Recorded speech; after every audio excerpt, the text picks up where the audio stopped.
दिल्लीर नुआ मुख्यमंत्री ना घोषणा दिल्लीर नुआ भाग्य रेखा 27 वर्ष पर बीजेपी रेखा गुप्ता धरिबे दिल्ली शासनर बंग बहु प्रतीक्षार अंत घटी दिल्लीर नुआ मुख्यमंत्री ना घोषणा होईछि तेबे 27 वर्ष पर बीजेपी जातीय राजधानी क्षमता हाथी दीर्घ दिनर सस्पेंस पर बुधवार संध्यारे बीजेपी विधायक दल बैठक में ना को अनुमोदन करा जायतिला।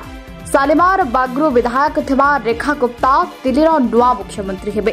दलर उभय पर्यवेक्षक रविशंकर प्रसाद और ओम प्रकाश धनखड़ विधायक मानक सह जनक पर जणे कथा होइथिले एवं तापरे रेखा गुप्ता ना घोषणा करथिले। तेज शालीमार बागर विधायक रेखा गुप्ता को मुख्यमंत्री पदर दायित्व दि जाइछि।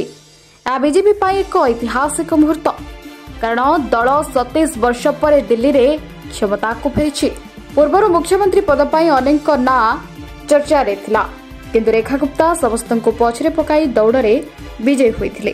तांका ना घोषणा हेबा सहित दलीय कार्यालय एक उत्सवर परिवेश सृष्टि होइथिला एवं समर्थक माने बहुत आनंदर सहित उत्सव पालन करथिले।